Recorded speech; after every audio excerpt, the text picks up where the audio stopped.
Hi YouTube, we are watching a replay today of Jay, a GC3 player playing with a GC3, and behind him is an SSL. It's a league game. It's actually in the finals, and this is game 6, and the series is currently 3-2 for the other team. He says 5. Change replay.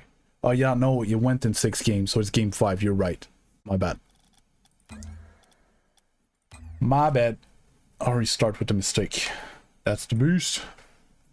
Alright.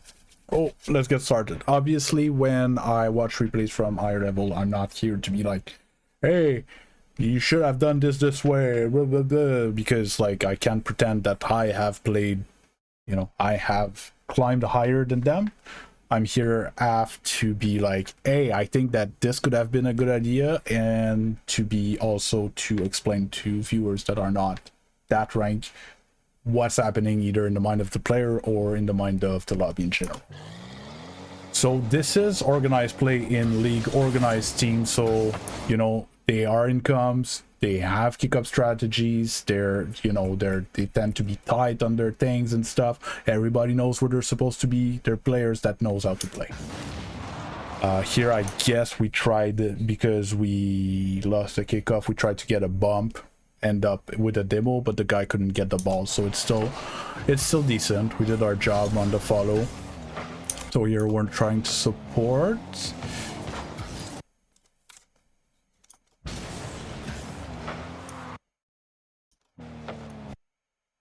I personally find that this is a tad close, but I guess you were expecting a little tip from Charzy. I don't know if it was called, because that's the other thing. With watching a replay like that, there's a lot of information that I don't have, because in the Discord, they're basically yelling at each other for the whole hour without stopping. If you've ever heard high rank comms. If it was not communicated, then you wanted a pass from there, you need to call it, because he can't see you and he can't really throw that ball mid blindly, right? Because you're not in his sight. So then, good.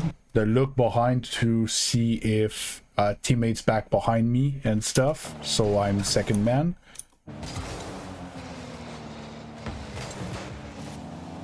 Yeah. I feel like, so good to not touch it there, because I think you give it away. But I think you're awkward, because again, you're too close. Like you're already accelerating slightly before seeing where the ball goes. So I think that's why you're a bit awkward on this touch. Like it could be the nerves, it could be so much things. But after that, just leaving it to someone else because you're awkward is not a bad idea. But then Yoko tries to help. Didn't get the touch there. Yeah, and Charles' jump was, let's try something. That's good, that's good. I don't understand why Yoko turned left. Maybe to rotate to be back port side and stuff. He was probably going for a super close follow, and then when you don't get it, the side that he turns doesn't really matter because he can't interact with this.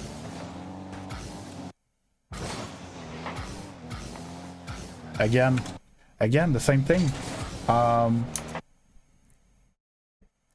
Here you end up boosting this way a lot. Like, I think you had to turn a bit more power slide or whatever to, I think it was obvious that the ball was coming this way. I think you put yourself a bit too far left, and then you're a bit late there. So this Yoko should be able to handle. He doesn't go for it. Nothing we can do.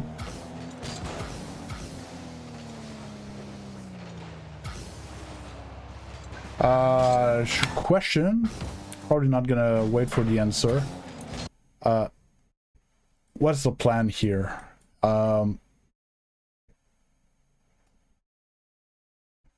So we're missing vision of the last guy, so it's not impossible that he jumps. I'm just wondering if jumping. Yes. No. Well. Yes. Okay. I'll take this again.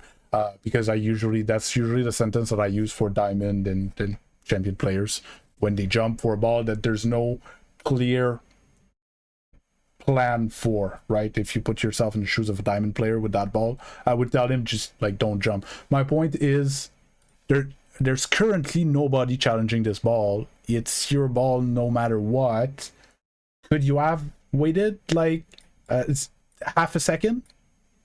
Maybe the ball starts to be a bit more down, and then you're a bit less awkward and you can actually get that ball to Yoko, that he's going to be in a better position. That just little delay might help him recover and get in position and actually have a dangerous position.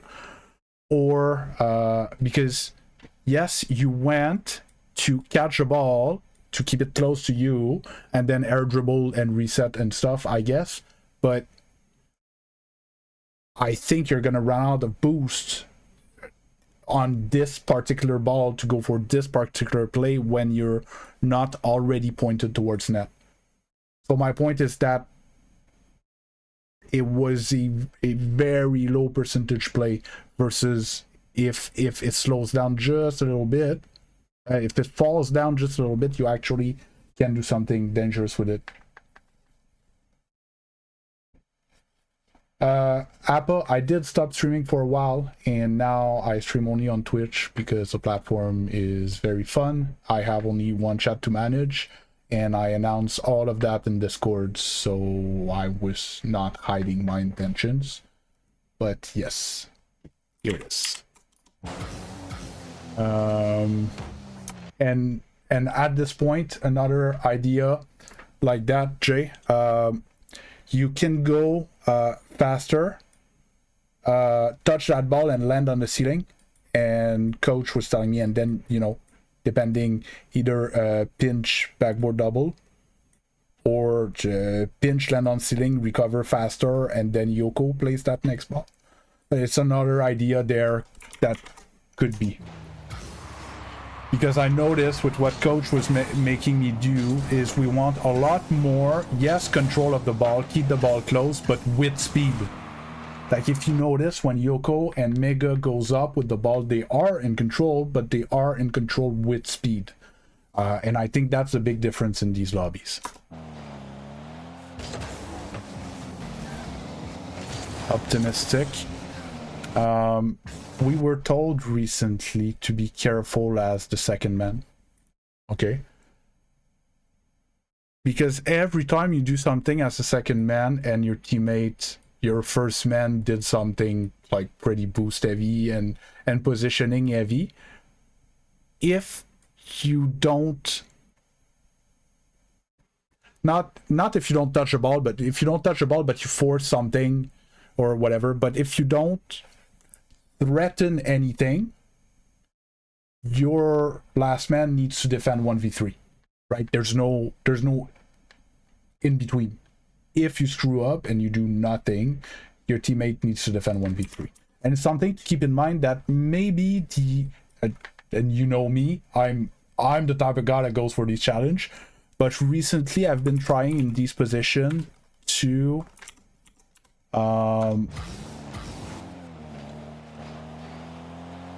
like when you see like he's there, the ball's going there, he's closer than you, right? So if he sees you come and doesn't want you to touch the ball, he can play it around you. So in this case, what I tend to do, I tend to slow down, get on the wall, and like slow down my challenge a bit. A bit more like right now I'm playing twos, right? Like Yoko doesn't exist anymore. I'm playing twos with my last man. Therefore, I don't want to throw myself at them and let my teammate defend alone. But I want a challenge because I don't want to leave him all the space. So I play more of a contained type of challenge. I slow down just a little bit, I go in front of him, and then I reaccelerate when I actually have a chance to either make him force a bad touch or actually get a piece of the ball. Still could have worked. The trip was nasty. See? That's why, like, 2 guys without boost just scored on your last man. Right? And I had not seen the result of it, but that's basically it. Like, he didn't have boost, and he was able to get over you. Which is basically you give them a possession and a counter attack for free.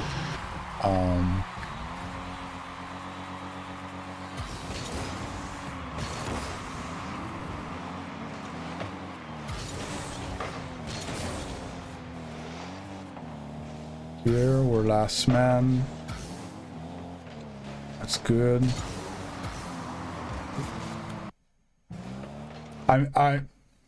Obviously I'm pointing out stuff, and it's easier to do in the replay than in the game.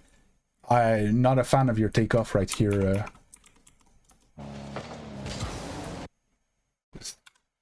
That was double jump aerial type things.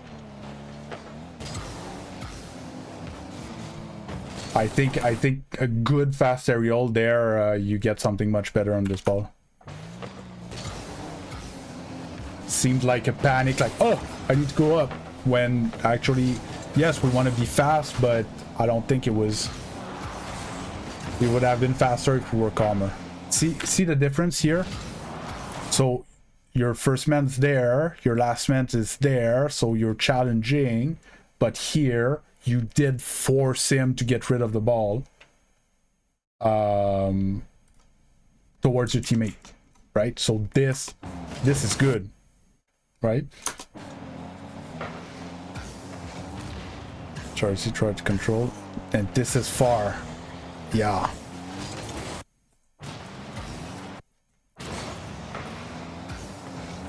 I think here when Yoko gets demoed, you need to turn. It sucks, like we're out of boost. It's really not fun. But I think if we want to have a chance, it's not a certainty, but a chance to start an attack. And is it just my webcam that's freaking out? My webcam is, wow. Okay.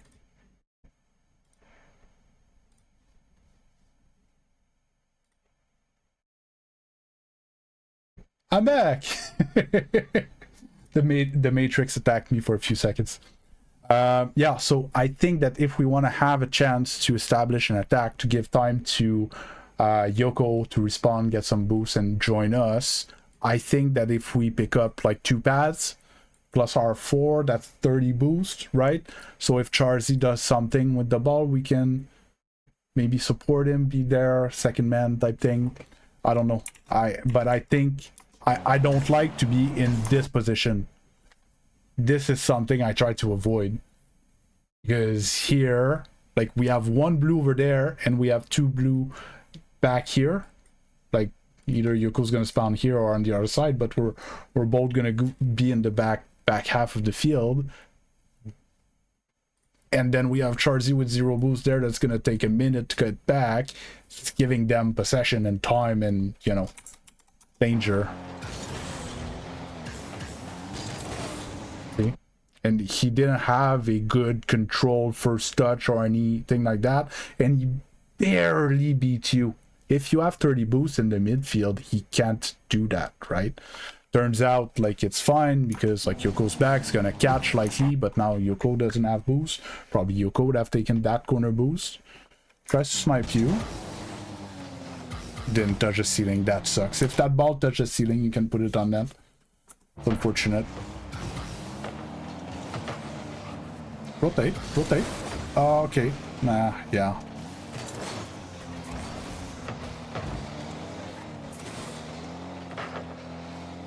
And that's another thing, again, like, you know me, I tend to try to do too much, and it's these type of situation, like, here I think we need to recognize, Like, we're on the wrong side of the ball and we don't have boost. Like, we can't expect to be that useful in this situation, right? It's not like if we could place ourselves anywhere on the field with any amount of boost, I doubt that we choose this combination, right? So in this case, I would just straight up rotate, especially that like we should have a teammate that's coming. Yeah, so just we have a teammate's coming, right? And then like we have Charzy behind him that's going to be coming eventually, so like we can just rotate. We can use that time that they're giving us by playing the ball to get back in position, maybe get 2-3 pads, stuff like that, so we might be more useful in the future. Like, yes, you got a bomb there, but what if you let him take that 50 but you're already in position? You would have been like here facing forward with 30-40 boost. Maybe you beat Suzu there, maybe you decide not to go, but like if you decide not to go, you probably fake challenge shadow defense with 30-40 boost in this situation, instead of being in the same situation basically but with zero, no momentum and stuff. So yeah, just rotating I think was just better. Last man, that's good. Here, personally, when I'm in this situation, when I'm, hey Adonis, here when I'm clearly third, okay, so 1, 2 in the net, right? I'm third. I should not be needed for a few times. I can't follow this ball really to support him, and I want to rotate back close like you did. But what I do is I take it larger. I take those 2 pads most of the time. That 24 boost on top of your 14 makes an actual difference, right? So I think they're worth the little detour. Because normally if there's a direct shot on net, it should be Yoko's responsibility. And that's something that I realized recently when I was watching pro play. When it's not their turn, they don't try to be there in case, right? They're like, dude, it's your job, take care of it. I'm gonna go take care of my positioning and my boost, so that when it's my turn to play, I'm gonna have more resources and I'm gonna be better positioned, right? So like same ball, but you add 24 boosts to your 25, you know, it's not the same situation. Likely you probably do the same thing, but we never know.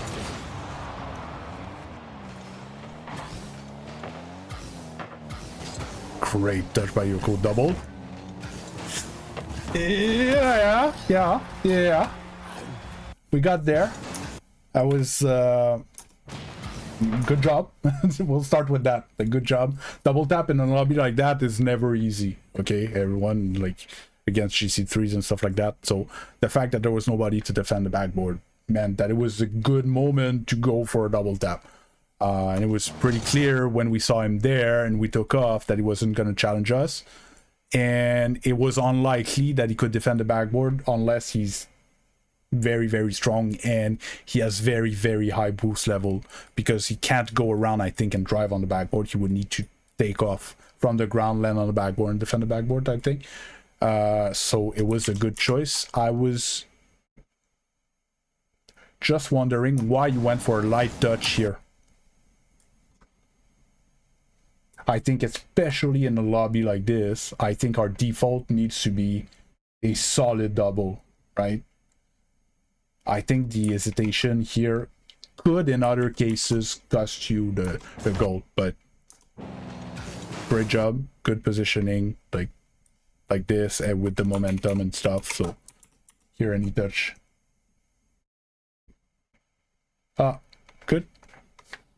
Good then.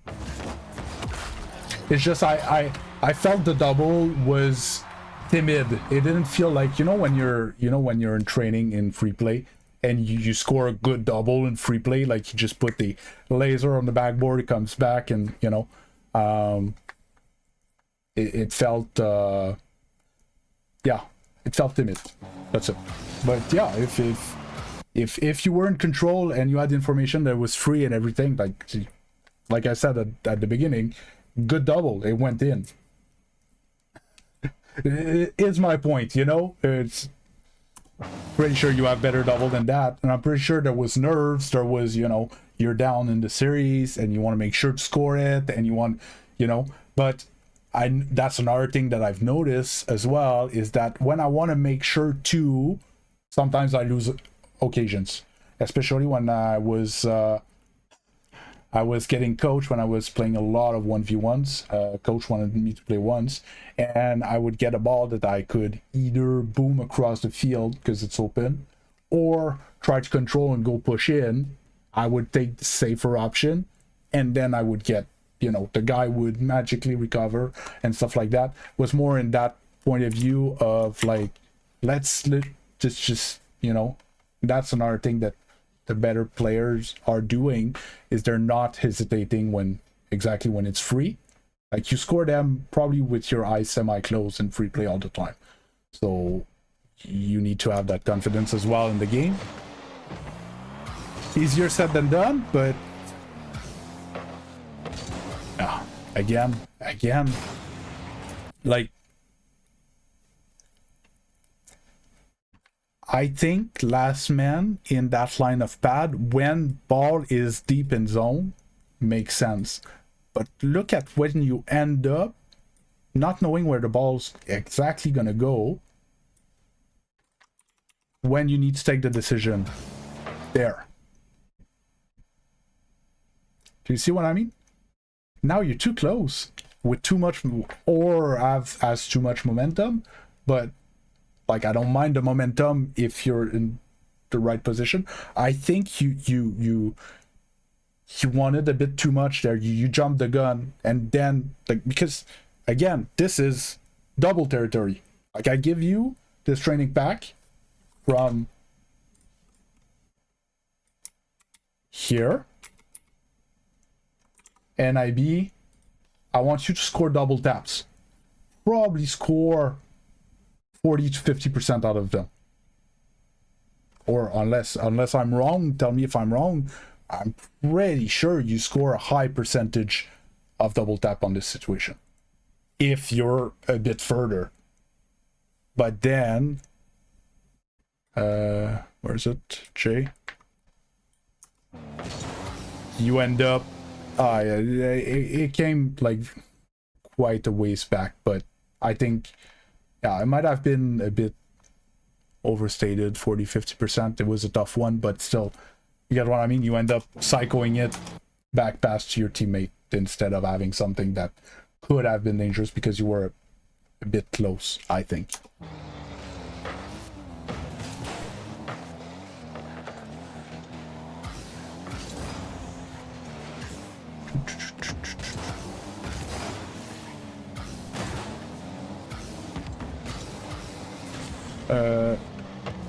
Question, Yoko couldn't handle that?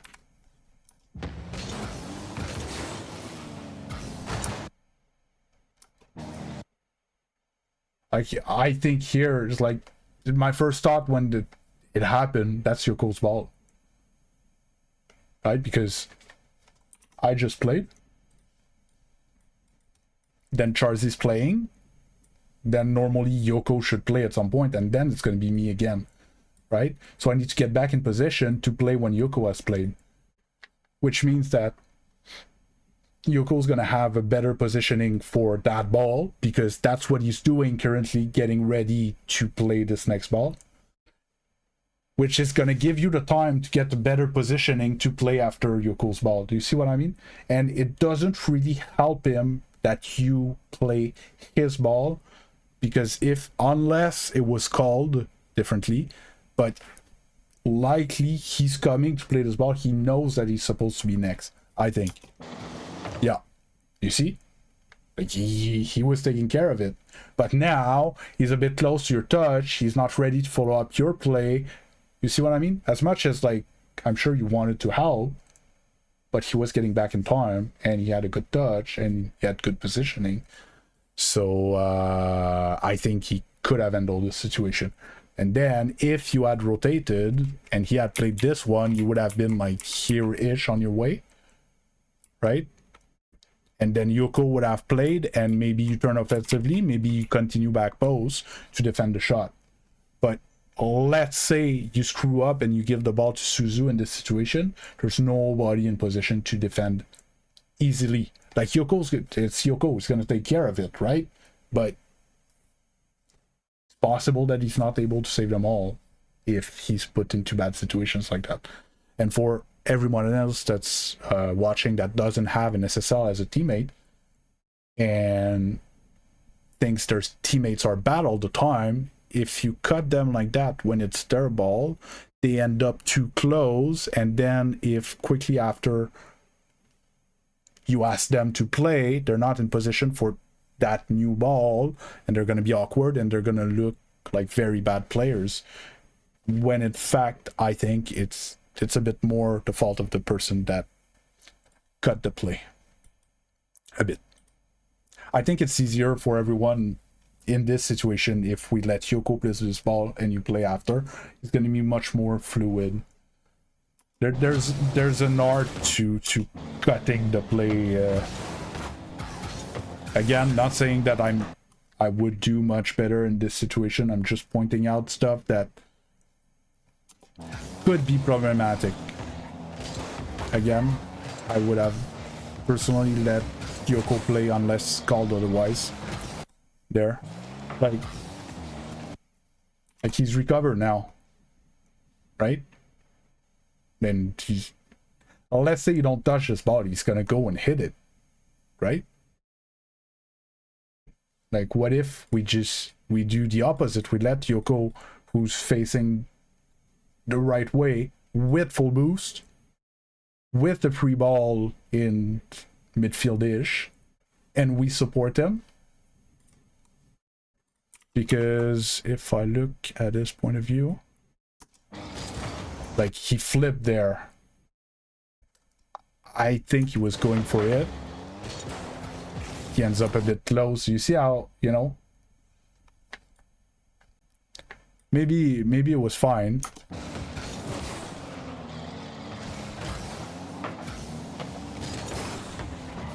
And I totally get, like, what you guys are trying to do. You guys are trying to, you know, cycle very fast.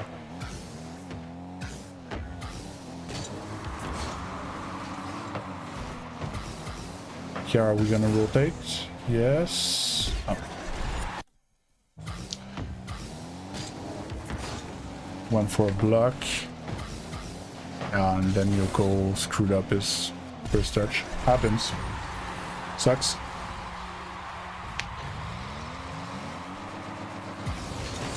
I feel like there's some form of rushing happening in you guys' play in general.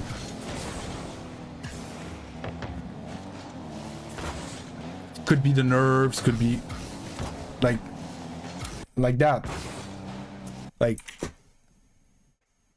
we just played.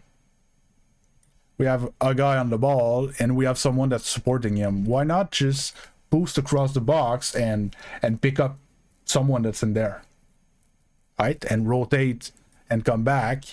By the time that he plays and Yoko plays, you might be in position to score the open after them, right?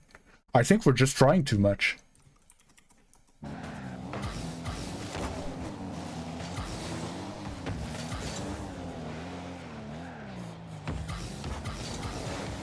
It's fun to let you control like that. Rotate, rotate, rotate. See, and now, and see, like you rotated on this situation, and now you're in position for Yoko's touch. Obviously, you couldn't intercept that, you couldn't cut that ball or anything, but it's more that type of play that I'm thinking, that I'm talking about. The fact of playing the game a bit more by the book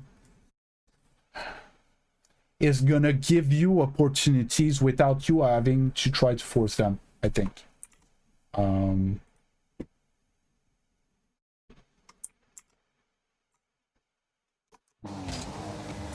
Nice try.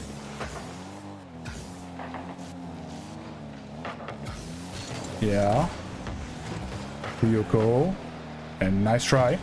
You see how that rotation was much more... So, if I go back, Yoko, you, Charzy, right? Oh, but then it's you. But Yoko kind of committed there. And then Yoko, right? So we're just going one after another, and between our times on the ball, you know, someone else shows up. I don't want to do that.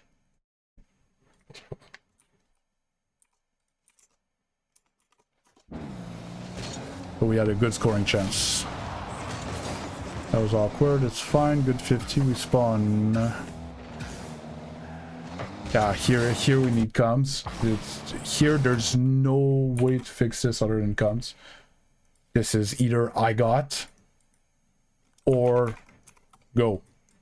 One or the other. You need to tell Yoko what to do. And it's not always easy or fun to tell a high ranked player what to do, but I think in this case, like, you have the eyes on the play, he doesn't. Likely would have pre-flipped and tried to accelerate and try to, you know, be more of a nuisance if the comms were clear. Again, I'm guesstimated, I could be wrong.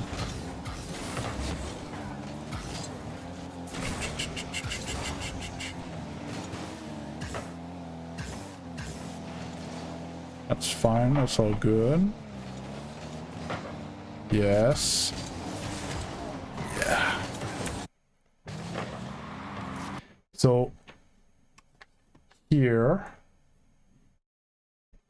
we need to be aware that we're down by 2 with 30 seconds left. Here I know he missed, right? He could have touched that ball, but we need to score. Polari, it's GC3 SSL in league, play in a tournament in the playoffs. So we're down by 2, 30 seconds. He can't touch it, but it's also, let's agree, it's a missable ball. Like, he's straight down, waterfall type thing. We have a good read. We have a decent positioning. I think we need to attack that ball like if he's not touching it, because if he is touching it, we're not scoring, and if we're waiting to see if he's not touching it, we're not scoring. You see what I mean? And in both cases, it's not good. Like, I don't care in this situation with full boost, with Yoko that's recovered, to be out of position because we need 2 goals in the next 30 seconds, and this is actually a scoreable ball. I like here I would have jumped there ish. I think it was still scoreable at the moment that you jump, but like I think it was much harder to wait, and then you don't have much time to react, and you need to react somewhat perfectly to be able to get it.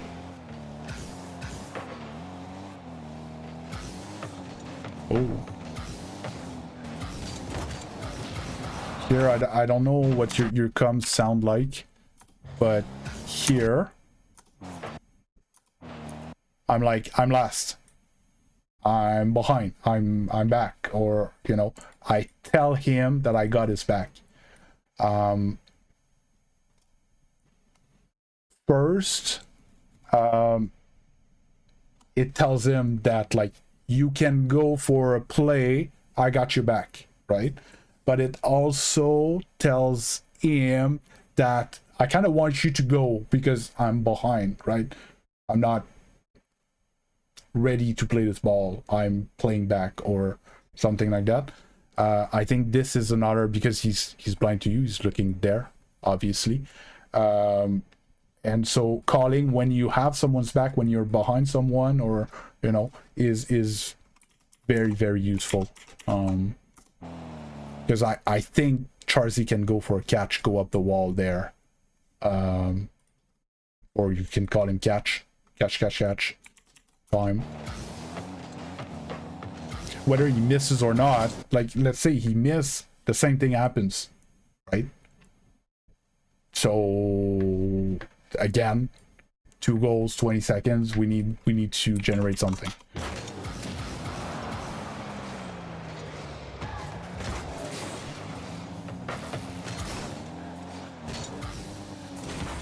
I think we heard Charzy jump behind.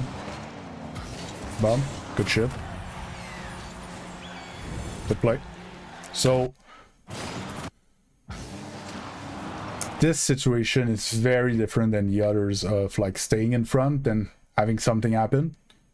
Like you land there as he's doing the thing, right? Like you could leave, but it's likely that you're gonna flip away as he's taking the shot, versus in the other cases you had time to leave like a whole second before the person was getting to the ball, and as you get a bump, right? Like you could leave like this, but you can also bump and leave like this.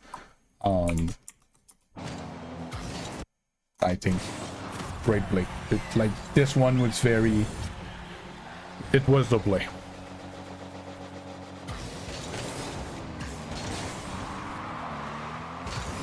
Tried something. Kick off strap for people that didn't notice. We couldn't make the catch. Happens. Okay. Was expecting some kind of contact there. Yeah. It's all right. So yeah, I would say, my humble opinion, again, I just want to reiterate that I have not beat Grand Champion 3. I have played in lobbies similar than that, but I have not beat Grand Champion 3, so my advice is to be taken with a grain of salt. But from what I saw, I think the little rush of going before seeing where the ball goes makes you getting too close, and I think you lose opportunities to show, because you have good control and you know you have good potential with the ball. I think you lose a lot of those because you guess basically where the ball's gonna go, and likely when you guess right, good, but when you guess wrong, then you end up very awkward, and I think there's some of your issues there.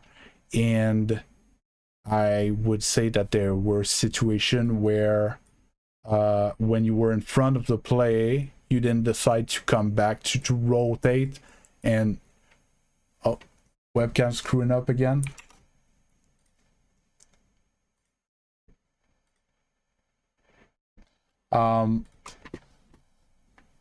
Because yes, when we rotate out, we could miss a possible future opportunity, but we trade it against another possible opportunity, right?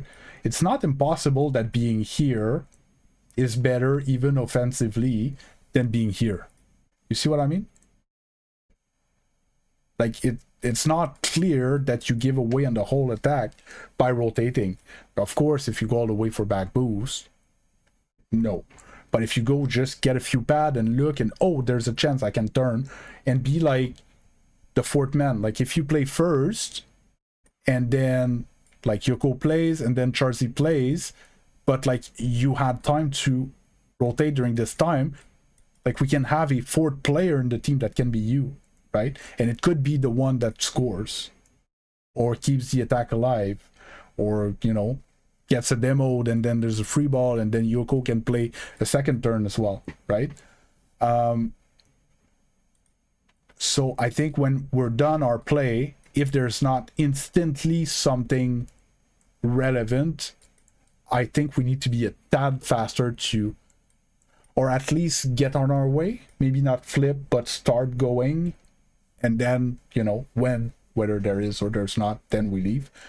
But I felt we were a bit static? Is it in trying to do too much when we're don't have the boost, we don't have the positioning, we don't have much that we can contribute, when we could actually just rotate, let's someone play, then someone else gonna play, we're gonna be in position, and then we're gonna be able to play again. My point of view.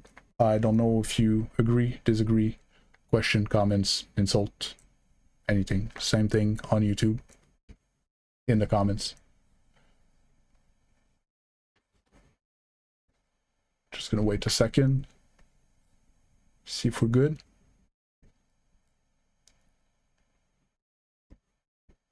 Good, that makes sense. So I'm gonna call it here.